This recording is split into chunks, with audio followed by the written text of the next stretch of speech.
Welcome back. Carlos from Scarlet and Sable. Facebook Scarlet and Sable, YouTube Scarlet and Sable, Instagram Scarlet and Sable. I have already applied a little bit of the oil paint to the bottom of this guy's boot.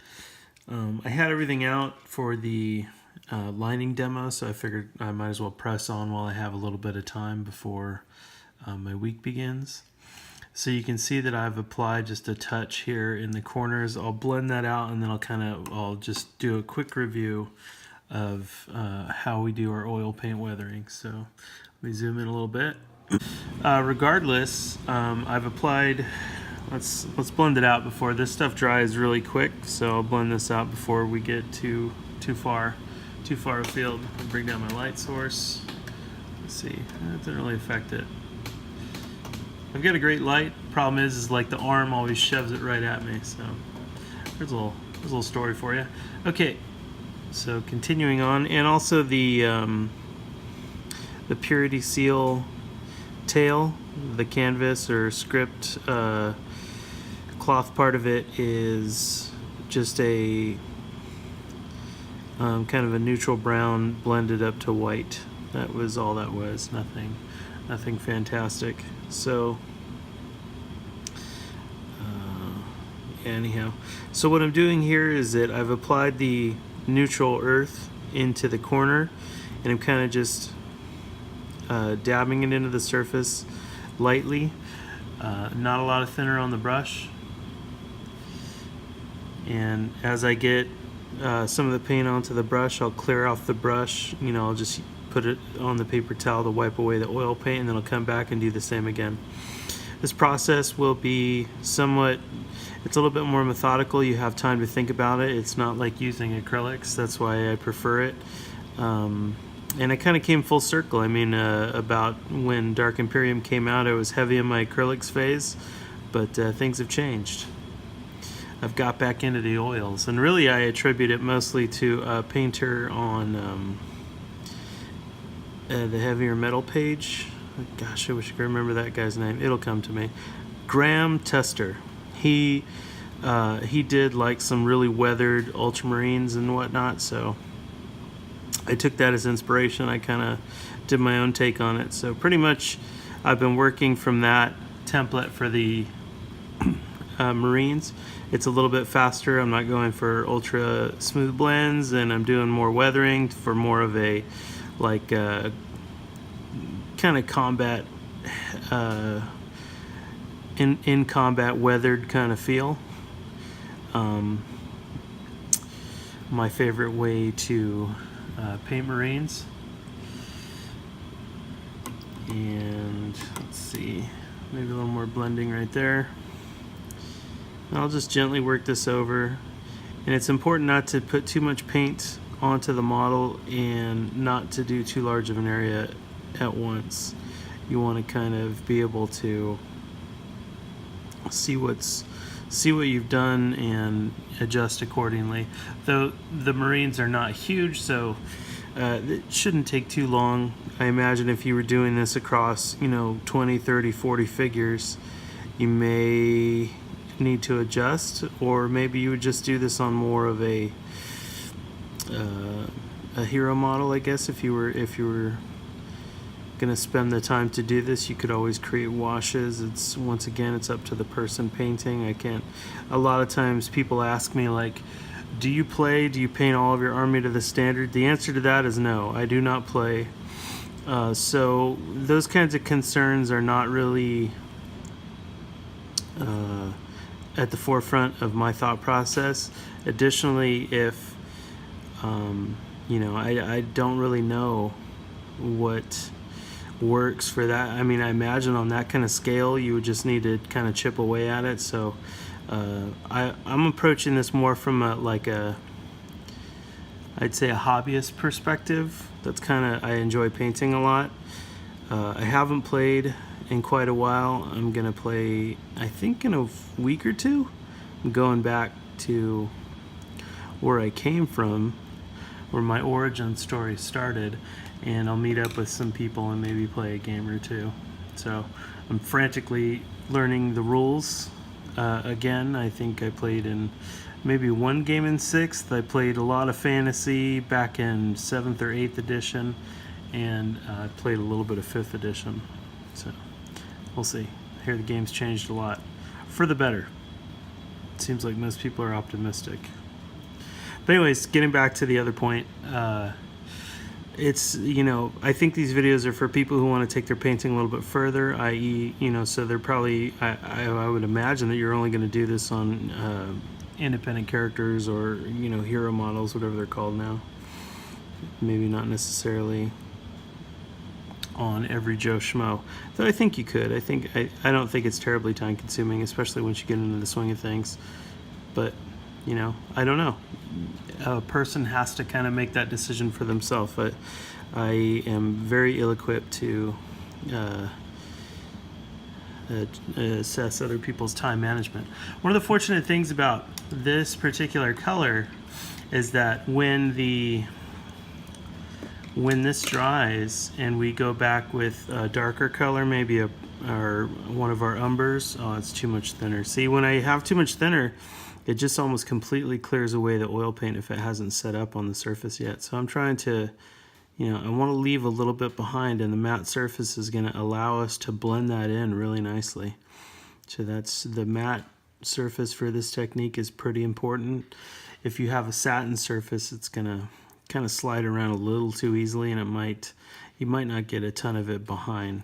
So it's the whole point of using this technique is precision and control. That's something that Michael Rinaldi harps on in his books. I guess harping is not a flattering term, but he iterates and reiterates on that over and over, that the reason why he prefers this to doing maybe the washes and the filters and that kind of thing is that it's far more controllable. And I agree, like now that I've started to really, once I onboarded with the Kool-Aid and whatnot, it's much more precise to apply these small quantities of the paint and then kind of blend them into the surface accordingly. I see what he means. Okay, so I'm gonna probably hit that with, this side needs to be blended a little bit more. Now see, if you were doing this across the entire figure, which we could, and maybe we should, it'll allow us time, so we won't have to use a hairdryer. So why don't I do that? I'm gonna blend this out, and then I'm gonna move over to the other leg, or maybe even the rear. So let's start on the rear. Rear of the boot. Oh, look at that, got a little bit under there. I'm glad I did that.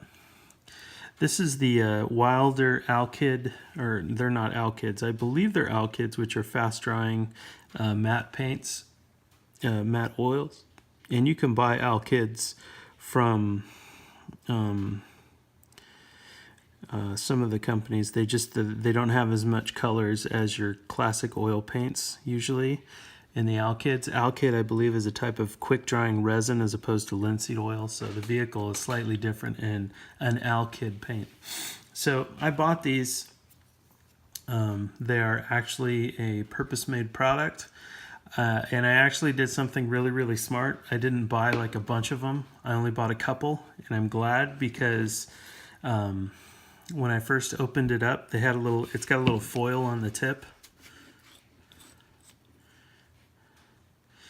And when I put it onto my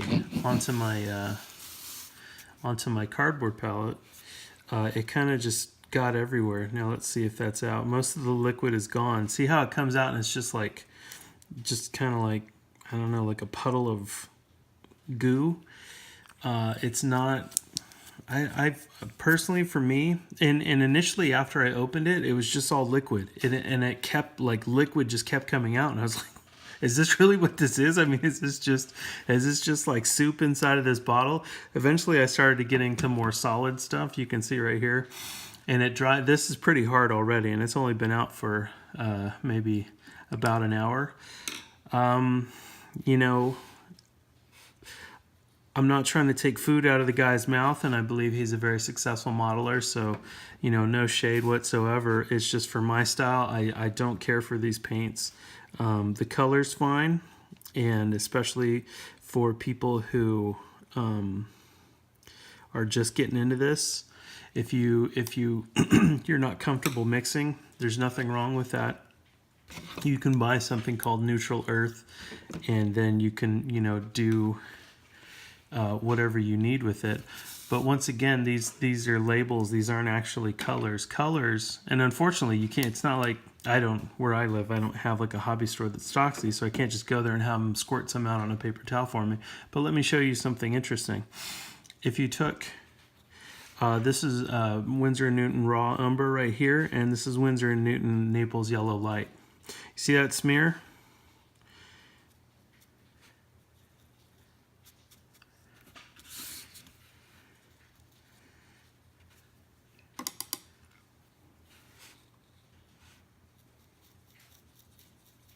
Wait a second. Whoa. I don't know about you guys, but that looks pretty close to me. It's not exactly the same, but it's pretty darn close.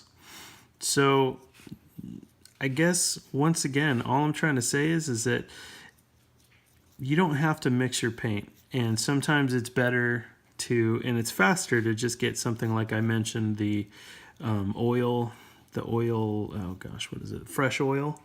I like that a lot. But you know, once you understand kind of how to mix color, how to see colors, or I mean, you'll just start to see that. You'll be like, oh, that's because people always used to say, oh, this color is more reddish or this color is more greenish. That's, you know, you'll start to see that. Like I can tell that burnt umber is much more red than this raw umber. Raw umber is this raw umber. The Winsor & Newton has kind of a greenish color to me, so it's cooler than the raw umber. So it's important to, not important, but I think it's very useful to start to see things as more of colors as opposed to names. That's, again, something I've talked about before. Okay, so I'll take a little bit more of the Neutral Earth. And this stuff, like I said, it's totally fine for its purpose, and it's quick drying, so you can get in there and I guess you don't have to wait as long as normal oil paint, and you'll start to understand, like, a good oil paint is actually not a paint with a ton of ingredients in it. It's not going to be a mixed up paint. A very high quality oil paint is going to be a single pigment paint, and it's going to be intense, and it's also going to maintain its color no matter what, or however much you dilute it or put white into it. That's one of the hallmarks of a quality paint. And I'm no expert. I just, you know, I'm kind of just regurgitating what I saw on YouTube. Part of doing this is trying to make it, you know, gosh, can't keep it in the darn frame. Trying to make it pleasant for yourself, you know, trying to make it easy on yourself. At least I like to. Life is hard enough. So all I'm doing right now is just kind of, I want to add some dust to these edges. How you choose to emphasize which area, probably for this particular area right here, you want to put a little of the lighter color, the dust right here. That's going to help you magnify the contrast between those two panels. If you wanted to take it even further, you can make the panel above it slightly darker, and that'll also increase contrast. There is a method to doing that, and it's kind of, you want to be mindful about how you apply those techniques. So let's see if I can do that. I think I showed that before in my other vid, but I'll just do a quick recap. Oh, and I never even talked about the oil palette. I got off on my really long-winded jag about materials. Okay, so grabbing raw umber, and to enhance this contrast, I'm just going to put a small amount right here. And maybe over here. And so that'll make this panel right above it slightly darker. And then the one below it will be a little lighter. And there you go, contrast. Okay. Oh, not a lot on the brush. All right, so we'll give that a little bit of time to set up. All I was trying to draw attention to is that those two things. And see, that's what I've said before, is that in other countries, you know, there may be different things inside of those bottles. So if you live in a place that you cannot rely on the quality of that kind of stuff, just be aware and just buy yourself like any of the hobby company thinners, I believe should be okay. Or if you can access artist quality thinner, do that.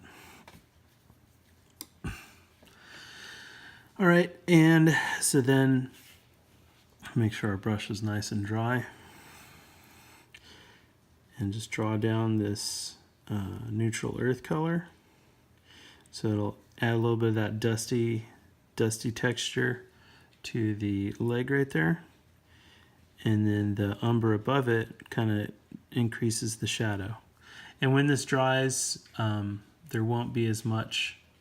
It won't seem as dark as it is right now. When it's dark like this, it can kind of cause it to seem darker than it is. The thing that the color that happens to me a lot with is burnt sienna. The burnt sienna, when it's wet, is like this really nice transparent orangey color that kind of covers the whole thing, and then when it actually dries, you come back to it and you're like, wow, there's like almost nothing there. So it can take multiple applications sometimes of these different pigments. How they behave is all different, and I'm like literally just learning about that. I just was subscribing to the Golden Acrylics page on Facebook, and I guess like certain pigments behave differently with water. Like some pigments take water really easily and other pigments don't. So I had no idea about that, and that was something I saw today on their Facebook page, and I was like, wow, that's pretty cool. Don't know how that affects the acrylic paint, because I actually do have Naphthol, or I do have one of the paints they mentioned. So how those thin, too much thinner, how those actually thin kind of remains to be seen, but it was just very interesting to me. So I'm sure oil paint has some of the similar qualities, because they mostly use the same pigments, I believe. You know, they're made from the same substances, so I believe they probably react similarly, although linseed oil is not water, so you'll probably get a little bit different behavior. Anyhow. Whew, just going on and on tonight. That's what happens when I drink coffee. Okay, so I'm kind of getting the dust around, and I'll keep working this. I might draw a couple. Oh man, I might draw some streaks. Now over here on the other leg, see the way that's drying? That's actually almost dry. I'm gonna have to chill that out. That's too much. I don't want that kind of appearance. So I'm going to try to kind of get some of that off. The last time I used this, or the first time I used it, first time I used it was on a white, and I didn't notice that. So now I'm noticing it big time. And that's one of the other things, like the Winsor & Newton, pretty quality stuff. It's not the best oil paint in the world. I don't know, like there's many more high-end brands out there, but as far as like hobbying goes, it's pretty much like the Rolls-Royce. So I haven't really, it's much more fine and dries a lot more subtly, a lot more transparently. So this is kind of, and see, it dried over here differently. I wonder if I just had more or less of the pigment. So maybe that's on me. I'm not going to say that was the fault of the paint, why it dried kind of weird like that. But just be vigilant, because you don't want like weird, you know, kind of stains where you don't want them. That's the whole point of doing it this way. Oh, so a little bit about the palette. I didn't discuss it at the beginning. I'll go into that. We use a piece of cardboard. We apply the oil paint onto the cardboard directly. The reason for that is to draw out the linseed oil. It improves drying time and reduces the sheen of the paint on the surface of the model. So that's why we use the cardboard. You can also use like a piece of paper towel or something like that. To the side over here, I've also got a piece of paper towel to draw out the thinner from the brush. So that's the setup you need, and you need oil paint if you're going to do that, and you need a thinner. So be advised.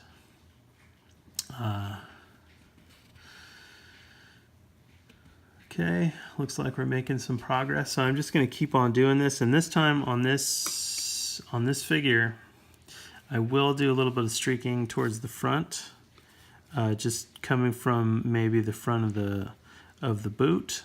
And when you're doing any of these things, you need to remember what theater your guy's going to be operating in and what kind of color of dust, grime, mud, slime, whatever is going to be on him.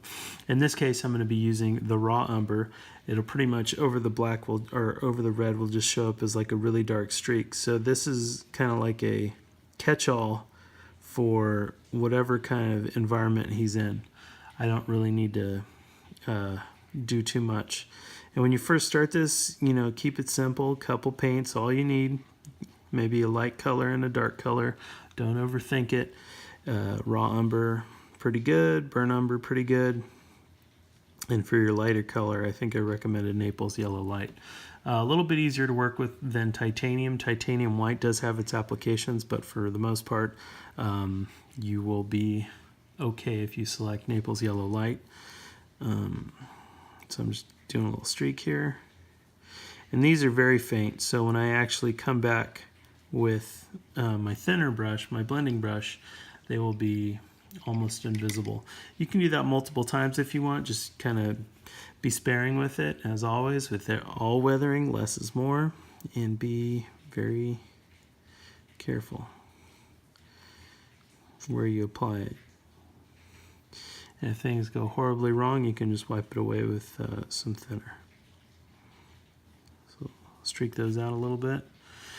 And the important thing is you don't just have streaks flowing out of everywhere, but this, like maybe he like busted a gasket or busted a seal or something, or maybe he just was slogging through a bunch of dirt, or there's grime built up under the knee pad or whatever, you know. It's sort of how you tell your story is gonna be expressed in the weathering. So just some light kind of applications of that right there, nothing too intense, and then it'll add variation to that surface. So I'm probably gonna do a little bit more with the raw umber on both legs, and higher up on the model, maybe not so much, maybe just some light dust here and there, a little bit on the helmet, maybe in the creases. Just try to think about how it would actually look. Maybe some, you know, a little dust back here in this area right here, or on the top of the belt. Just very, very small amounts. It'll you know, you don't need to do a lot to kind of sell the effect. All right, so thanks for watching, guys, and I will see you in the next part.